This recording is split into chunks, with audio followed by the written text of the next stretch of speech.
समय अगर है तो उसकी समय की पाबंदी की पालना मैं जरूर करूंगा। एक बार यहाँ पर उपस्थित जो भी जन समुदाय यहाँ पर खड़ा है, यहाँ पर बैठा है, निश्चित रूप से जो इस निकम्मी सरकार को उखाड़ने के लिए आया है, तो भाई वो दोनों हाथ उठा के भारत माता का नारा लगाना। और जो ये सोच के आया कि देख लेंगे अभी तो 6-7 महीने पड़े हैं, भाई वो एक हाथ उठा के नारा लगाना है। तो मैं भारत माता का उद्घोष करूंगा, देखता हूँ कि कौन कौन यहाँ इस सरकार को उखाड़ के फेंकने के लिए आए हैं। एक बार सभी लोग भारत माता का उद्घोष करेंगे, बोले भारत माता की। अब लगाना कि आप उखाड़ फेंकने के लिए आए हो। ऐसे लग रहे थे जैसे गहलोत सरकार के टीए की बैठक में आए हुए सब लोग ऐसे सुने लग रहे थे। आप लोगों से निवेदन करना चाहता हूं, मैं आपको आह्वान करना चाहता हूं, अपनी बात को 2 मिनट में ही समाप्त करने का प्रयास करूंगा। और मैं आप लोगों से एक आग्रह, तो उसको शेयर के माध्यम से कहा जाता है, तो वही प्रयास मैं करना चाहता हूं कि तू अपनी जमीन, तू अपना आसमां पैदा कर, सर उठा के जीने का नया विश्वास पैदा कर। अरे मांगने से कहां मिलती है सौगातें, तू छीन कर लेने का नया इतिहास पैदा कर। तो इस सरकार के हम इस अधिकार को छीन के लेने का प्रयास करेंगे। ये सरकार जिसके बारे में हम लोग कहते हैं ये निकम्मी है, ये नकारा है, ये शब्द इसके लिए प्रयोग में नहीं करने चाहिए, क्योंकि ये शब्द छोटे हैं। ये शब्द तो ये आपस में प्रयोग कर लेते हैं। गहलोत जी सरकार उसको, सचिन पायलट को निकम्मा, नकारा, गद्दार, तो वो आपस में ही प्रयोग कर रहे हैं, हमें करने की जरूरत नहीं है। मैं आपसे आग्रह करना चाहता हूँ, 4.5 साल में इस राजस्थान में कोई विकास हुआ तो हम उसके लिए डिबेट के लिए तैयार हैं, लेकिन दुश्मन को भी धन्यवाद देना चाहिए। जो बात काबिलियत हो, जो काबिलियत की बात हो, तो दुश्मन को भी धन्यवाद देना चाहता है। एक गहलोत सरकार ने निश्चित रूप से एक काम किया है, 4.5 साल तक इस सरकार को बचा के रख लिया, इससे बड़ा दूसरा काम कोई नहीं किया है। ये भी धन्यवाद के काबिल ये उनका काम है। मैं आग्रह करना चाहता हूं, किसी को भाषण देने की जरूरत नहीं है। आज लोगों की दुनिया मुट्ठी में है, हर चीज को लोग जानते हैं। सुबह क्या होता है वो दोपहर तक लोगों को पता चल जाता है। 24 घंटे का अपडेट आज का नौजवान मुट्ठी में रखता है, आज का बुजुर्ग रखता है। इस कांग्रेस सरकार ने जो किया है उसको मुझे गिनाने की जरूरत नहीं है, उसको गिनाना है तो 2023 के अंदर वोटिंग मशीन के अंदर बटन दबा के गिना देना। आप लोगों ने ये आह्वान करना चाहता हूं, इनके मंत्री खुद कहते हैं कि हम एक स्कॉर्पियो में जाएंगे, एक स्कॉर्पियो पे तो इनके खुद के मंत्री जाएंगे। आप लोग अगर थोड़ा जोर लगा दोगे तो शायद बुलेट मोटरसाइकिल की सवारी भी हो सकती है, कोई बड़ी बात नहीं है। आपसे आग्रह निवेदन करना चाहता हूं, इतने बड़े मंच का ज्यादा समय नहीं लेना चाहता था, समय की पाबंदी में समझता हूं, इसलिए बहुत ज्यादा नहीं कहकर इन्हीं शब्दों के साथ अपना कथन समाप्त करते हुए अपनी वाणी को विराम देता हूं। सबको राम राम, बहुत बहुत धन्यवाद। की धरती है और राजेंद्र जी राठौड़ किसी परिचय के मोहताज नहीं है। जब भी जिले पर कोई संकट आता है और जिले का कोई चुनाव, विशेष रूप से आभारी इसलिए हूं मैं उनका कि मुझे विधानसभा में कह से लेकर आखिर तक की वर्णमाला जो सिखाने का काम किया है वो राजेंद्र जी राठौड़, इनका मैं स्वागत करता हूं, अभिनंदन करता हूं। आज अपन इस आक्रोश के लिए इकट्ठे हुए हैं कि ठीक 4.5 साल पहले कांग्रेस के राजकुमार भुवाना में आए थे और उन्होंने एक ही बात कही थी कि किसान का कर्जा 10 दिन में हम माफ करेंगे, बेरोजगारों का भत्ता हम बेरोजगारों को 3,500 रुपये भत्ता देंगे, वो तो दे ही चुके। लेकिन इन 4.5 साल में जिस तरह से कांग्रेस सरकार ने, अशोक गहलोत की सरकार ने महिलाओं, दलितों पर जो अत्याचार किए हैं, उसमें राजस्थान सरकार इस देश में नंबर 1 है। ये इस बात का आक्रोश है, ये इस बात का आक्रोश है कि इस देश में अगर पेपर लीक हुए तो सबसे ज्यादा राजस्थान सरकार और इस राजस्थान प्रदेश में हुए हैं। और अभी जब राजेंद्र जी राठौड़ साहब विधानसभा में कांग्रेस की सरकार को घेर रहे थे तो कह रहे थे कि छोटे मोटे जो मछलियां हैं उन्होंने कटारा को बनाया था वो सीटों के पीछे। और अभी मैं कुछ नहीं बोलकर आप सबसे यही कहना चाहूंगा, जिस तरह की नूरा कुश्ती इस सरकार में मुख्यमंत्री उप मुख्यमंत्री के बीच हुई है वो रोज आप अखबार में देखते हैं। और खेतरी में अभी जब सभा हुई तो पहले तो इसी सरकार के मंत्री ने ये कहा था कि फॉर्च्यूनर में बैठ के आएंगे, इतने एमएलए हम राजस्थान में कांग्रेस को देंगे। और अब परसों तो हद कर दी, उन्होंने कहा इससे भी छोटी गाड़ी में जितने आएंगे उतने एमएलए यहाँ आ रहे हैं। और आपने 2 दिन से देखा होगा कि आरसीए की और खेल मंत्री चांदना की किस तरह से आपस में झगड़े चल रहे हैं। इसलिए न कोई मुख्यमंत्री को समझता है, न कोई मंत्री को समझता है। जंगल राज है, समय का अभाव है, इसलिए मैं ज्यादा नहीं कहकर आप सबका बहुत बहुत धन्यवाद ज्ञापित।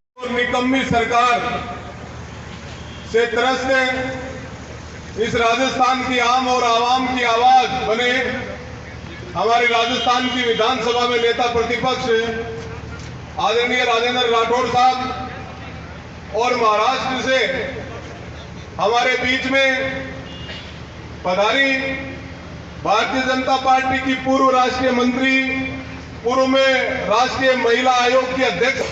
3 घंटा से आप इस भरी धूप के अंदर आप सब लोग यहाँ विराज रहे हैं। मैं आपकी इस उपस्थिति को प्रणाम करता हूँ और ये बात निश्चित रूप से कह सकता हूँ कि राज्य सरकार की जन विरोधी नीतियों की, भ्रष्टाचारी नीतियों की जितनी तकलीफ इस जनता को, पूरी राजस्थान की जनता को है, उतनी तकलीफ झुंझुनू जिले की जनता को भी है। और इसलिए आप इस भरी धूप के अंदर भी एकदम चुपचाप इस मंच के समक्ष उपस्थित हैं।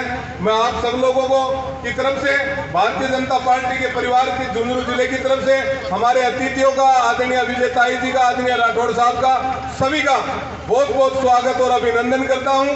और आदरणीय राठौड़ साहब हमारे जिले में नेता प्रतिपक्ष बनने के बाद पहली बार पधारे हैं, उनका भी बहुत बहुत स्वागत और अभिनंदन करता हूं। आदरणीय विजय ताई जी का और आप सब लोगों से एक अनुरोध करता हूं, ज्यादा अपनी बात नहीं कहते हुए, कि हम अभी हमारे आदरणीय राठौड़ साहब और विजय ताई जी का उद्बोधन होगा, उसके बाद हमारे जिला संगठन प्रभारी जी धन्यवाद देंगे। उसके उपरांत आप सब लोगों से मेरा एक विनम्र आग्रह है कि आप जिस प्रकार से पिछले 2-3-4 घंटों से यहाँ धूप में बैठे हैं, आप एक साथ हम सब लोग यहाँ से रवाना होंगे। और सामने मैं ये कह रहा हूँ कि आपने ऊपर हाथ करके वचन किया है, हमारा जो देश है उसमें एक कहावत रही है सदा प्राचीन समय से कि यदुकुल रीत सदा चली आई, प्राण जाए पर वचन न जाए। आपने ऊपर हाथ करके वचन दिया तो निश्चित रूप से इस कलेक्ट्रेट का घेराव करेंगे। आप सभी को पुनः धन्यवाद देते हुए अपनी वाणी को विराम देता हूँ। जय हिंद, जय भारत। और मैं जोरदार तालियों द्वारा जन्मदिन पर आप स्वागत करें। हमारे राजस्थान के सह प्रभारी श्रीमती विजया जी राठकर, जो हमारे साथ संसद में विराजमान है, ये हमारे राजस्थान के चुनाव का प्रतिनिधित्व करेंगी। इनके नेतृत्व में हमारे राजस्थान का चुनाव होगा। आप जोरदार तालियां बजा करके उनका आश्वासन दें कि हम झुंझुनू में 7 सीटें जीतेंगे। हमारे अध्यक्ष जी पवन मावड़िया जी, आदरणीय विधायक जी, पूर्व विधायक आदरणीय सुखकर्ण जी, विशंबर जी, सम्मानित मंच और गांव से पधारे हुए सभी किसान भाइयों, हमारे पिता तुल्य बुजुर्गों, दोस्तों और बहनों, मैं आज के इस पैर में मानो एक तरह से कि हम कांग्रेस सरकार के खिलाफ यहाँ वहाँ घेराव कर रहे हैं, कलेक्ट्रेट में जाकर प्रदर्शन सौंपेंगे। इसके लिए आप सभी इकट्ठे हुए हो, आपका भी हार्दिक स्वागत, अभिनंदन है। सबसे ज्यादा बनाने वाले महान होते हैं, इसलिए आपका सभी का हार्दिक स्वागत है। और हमारे साथी पत्रकार महोदय, आज आपको पता है कि कांग्रेस ने झूठे वादे करके सरकार बनाई थी। मैं वादे नहीं गिराना चाहता, लेकिन झूठे वादे करके सरकार बनाई, किसानों को, युवाओं को, महिलाओं को, सबको धोखा दिया और सरकार बनाई। और सरकार बना करके पूरे ही वर्गों का शोषण किया, ये आपसे कोई छुपाव नहीं है। अब अभी हमें कह रहे हैं कि परीक्षा के पेपर लीक हुए। मैं छोटी सी बात बताना चाहता हूँ, आदरणीय प्रधानमंत्री जी की, मोदी जी की, जब मोदी जी सबसे पहले प्रधानमंत्री बने थे, उस समय उनकी एक भतीजी आई थी और उसने प्रधानमंत्री जी को आकर के कहा कि मेरा नाम यह है, मेरा इंटरव्यू है इस तारीख को और आप मुझे इसमें सिलेक्शन करवाइए। आदरणीय मोदी जी ने क्या कहा और क्या किया, एक अंदर से लिफाफा लाया और उसमें 100 डाले या 1000 डाले, कितने डाले पैसे उसमें डाल करके, और भतीजी को कहा कि मेरे देश में जितनी भी बेटियां इस इंटरव्यू में आएंगी वो सभी ही मेरी भतीजी है, जिसकी योग्यता होगी वो उसमें आएगी। एक तरफ तो मोदी का प्रधानमंत्री ये कह रहा है और यहाँ पेपर लीक ही नहीं, आपको सब पता है नियुक्तियां भी जो पेपर के द्वारा हुई है वो किसकी हुई है, ये भी आपसे छुपा हुआ नहीं है। अब आप क्या चाहते हो उससे आपको देख ले। युवाओं के साथ धोखा किया। आदरणीय प्रधानमंत्री जी ने युवाओं को आते ही सबसे बड़ा तोहफा दिया था और सब लोग इसको भूल गए। आदरणीय प्रधानमंत्री जो ही पहली बार शपथ ग्रहण करी उसके एक महीने के अंदर अंदर युवाओं को, देश के युवाओं को ये सबसे बड़ा तोहफा दिया था कि आज तक जो भी युवा वर्ग, जो भी कोई फार्म भरेगा, परीक्षा का हो चाहे किसी भी वैकेंसी निकले उसकी किसी भी अफसर का हो चाहे कर्मचारी का हो, कोई भी जो फार्म भरेगा उसका डॉक्यूमेंट्स फोल्ड करेगा, अटेस्टेड युवा वर्ग खुद ही कैंडिडेट करेगा। और पहले युवा वर्ग आपको पता है अधिकारियों के पीछे पीछे घूमते रहते थे, वो सबसे बड़ा युवाओं वो सबसे बड़ा काम था। आज 5-5 किलो गेहूं मिल रहे हैं किसानों को कोरोना के बाद में। ये इंडिया का नहीं, भारत का नहीं, ये विश्व की सबसे बड़ी योजना है, ये देखने लायक है। हमारे प्रधानमंत्री की जो 3 विशेषताएं हैं वो किसी भी नेता में नहीं है विश्व में। सबसे ईमानदार व्यक्ति भारत का चुना गया अमेरिका की एजेंसी द्वारा, वो पहली बार देश का प्रधानमंत्री मोदी चुना गया। आज तक कोई नेता ईमानदार भारत का नहीं चुना गया और वो पहली जगह चुना गया, प्रथम स्थान पर चुना गया। वह व्यक्ति है जिसके पास कोई संपत्ति नहीं हो, वो भी नरेंद्र मोदी है। और सबसे ज्यादा लोकप्रिय नेता मतदाताओं का विश्व का वो कौन है? नरेंद्र मोदी। आज विश्व में किसी भी नेता में ऐसी विशेषताएं नहीं है जो 3 विशेषताएं आदरणीय मोदी जी में। अब आप क्या चाहते हो? मोदी जी का नेतृत्व चाहते हो कि नहीं चाहते? बताओ, आप चाहते हो? चाहते हो तो हाथ खड़ा करके बताइए। ये चुनाव हमारा नहीं है, आप लोगों का नहीं है, ये मोदी का चुनाव है। ये देश को आगे बढ़ाने का चुनाव है, ये भारत का चुनाव है। आज भारत आगे बढ़ रहा है, भारत बदल रहा है, लेकिन सबसे पहले मैं पूरे जिले के भारतीय जनता पार्टी के कार्यकर्ताओं की तरफ से जन्मदिन की बहुत बहुत मुबारकबाद देना चाहूँगी। और आप पहली बार नेता प्रतिपक्ष बनकर हमारे ज़िले में आए हैं। आपका और हमारा तो स्नेह बहुत प्रगाढ़ रहा है हमेशा से, तो बहुत बहुत अभिनंदन, बहुत बहुत स्वागत आपका सब कार्यकर्ताओं की तरफ से। हमारे जिलाध्यक्ष जी, हमारे प्रभारी जी और सम्मानित मंच, हमारे जिलाध्यक्ष जी बार बार कह रहे हैं नेताओं को कि 2 मिनट में फिनिश करो। अध्यक्ष जी 2 मिनट में नेता फिनिश कर ही नहीं सकता। मंच मिल जाए और माइक मिल जाए तो नेता तो फिर रुकने का नाम नहीं लेता। पर चूंकि 1 बज गया है और अभी गर्मी बहुत है, लोग यहाँ 10:30 से 11 से बैठे हैं। पूर्व वक्ताओं ने लगभग सारी बात कह दी है। कांग्रेस की मौजूदा सरकार के बारे में कितनी निकम्मी है, कितनी असंवेदनशील है, कितनी नकारा है और किसी भी वर्ग का उन्होंने ध्यान नहीं रखा। आज राजस्थान की सरकार इस बात के लिए तैयार बैठी है कि आगे आने वाले 5 साल वो राजस्थान का नेतृत्व भारतीय जनता पार्टी को सौंपने के लिए बैठी है। और ये जो यहाँ कार्यकर्ता बैठा है बड़ा ही सबल है, बड़ा ही निडर है और ये भी तय करके आया है कि इस बार यहाँ झुंझुनू जिले में राठौड़ साहब 7 की 7 सीट भाजपा को मिलेंगी। अगर आप हाँ कर रहे हो तो भारतीय जनता पार्टी, भारतीय जनता पार्टी। पीछे के मेरे मित्रों के हाथ मुझे नहीं दिखाई दिए। भारतीय जनता पार्टी। बहुत बहुत धन्यवाद।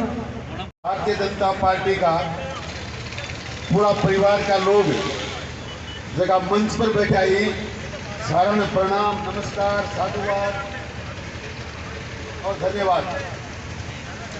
और ये परिवार का लोग जगह सामने बैठा है और अब तय करके आए हैं कि दिसंबर 2023 में व्यवस्था भी बदलाना, सत्ता भी बदलाना और हमारा अधिकारों को प्रयोग भी कराना। पाने में बहुत बहुत धन्यवाद, साधुराम, साधुवाद, प्रणाम, नमस्कार, राम राम।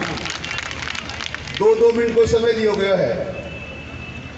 दारासाई थोड़ो सो अतिक्रमण बामूजी कर लियो, धर्मपाल जी बड़ा दुखिया 2 मिनट में पूरा कर रहा जना। पर्चों की वाकई वक्ता की लिस्ट बहुत लंबी है और मेरी जिम्मेदारी है कि मैं भी 2 मिनट में इन्हें पूरा करूं। तो एक ही बात कहूं कि फलक की जिद है जहां बिजलियां गिराने की। फलक की जिद है जहां बिजलियां गिराने की, हमें भी जिद है वहीं आशियां बनाने की। ये कांग्रेस की सरकार जहां अन्याय, भ्रष्टाचार, कुशासन को लगातार बनाए रखना चाहती है, भारतीय जनता पार्टी के कार्यकर्ताओं ने जिद कर रखी है। 2023 का इंतजार है, सुपड़ा साफ कर देंगे। मुझे आपसे मात्र इतना ही कहना है। बहुत बहुत धन्यवाद। राम राम।